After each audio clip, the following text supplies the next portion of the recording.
Israël a lancé une attaque d'une ampleur sans précédent contre l'Iran. Objectif affiché, empêcher Téhéran de se doter de la bombe atomique. Israël considère le programme nucléaire iranien comme une menace existentielle.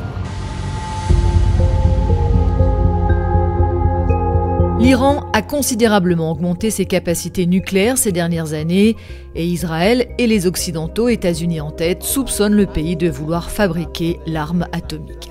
Ce que Téhéran dément, la République islamique défend un droit au nucléaire civil, notamment pour l'énergie. Pour bien comprendre la situation actuelle, il faut remonter à 2015, lorsque l'Iran conclut avec 6 grandes puissances un accord pour garantir le caractère uniquement civil de son programme nucléaire, en échange d'une levée progressive et partielle des sanctions internationales qui asphyxient son économie. Mais en 2018, les États-Unis de Donald Trump se retirent de l'accord et rétablissent des sanctions contre l'Iran. La riposte ne tarde pas. En 2019, la République islamique annonce qu'elle va s'affranchir de ses engagements. Dans les complexes fortifiés de Natanz et de Fordo, elle enrichit de l'uranium bien au-delà de la limite qui lui avait été imposée en 2015.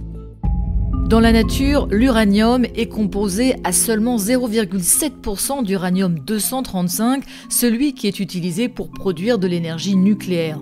Pour accroître ce pourcentage d'uranium-235, il faut l'enrichir à l'aide de centrifugeuses. Enrichir à 3,5% suffit pour produire du combustible pour les centrales civiles. L'accord de 2015 fixait donc une limite de 3,67%.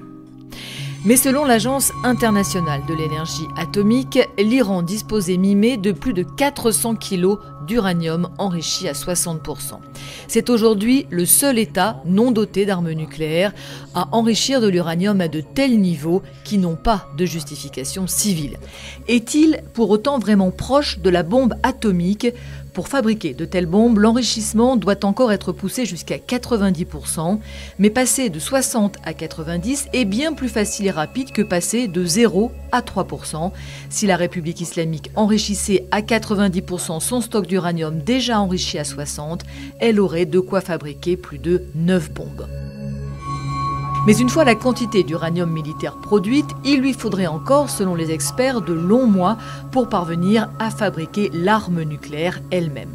Dans son dernier rapport, l'AIEA indiquait ne disposer d'aucune indication crédible d'un programme nucléaire structuré visant à doter l'Iran de l'arme atomique.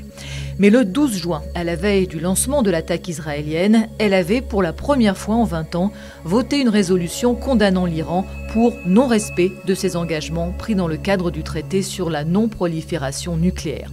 Téhéran avait réagi en annonçant une augmentation significative de sa production d'uranium enrichi et le gouvernement de Benyamin Netanyahou avait aussitôt appelé la communauté internationale à une réponse décisive. Ces images satellites montrent que les frappes israéliennes du 13 juin ont partiellement détruit en surface le centre d'enrichissement d'uranium de Natanz. Ce complexe a aussi toute une partie souterraine et l'AIEA fait état d'impacts directs sur ces salles profondément enterrées qui contiennent des milliers de centrifugeuses. Selon des experts, la coupure d'électricité provoquée par ces frappes pourrait aussi avoir rendu ces machines totalement inutilisables. L'autre site d'enrichissement, celui de Fordo, a également été visé, mais aucun dommage n'a été constaté. En revanche, toujours selon l'AIEA, 4 bâtiments ont été touchés sur le site nucléaire d'Ispahan.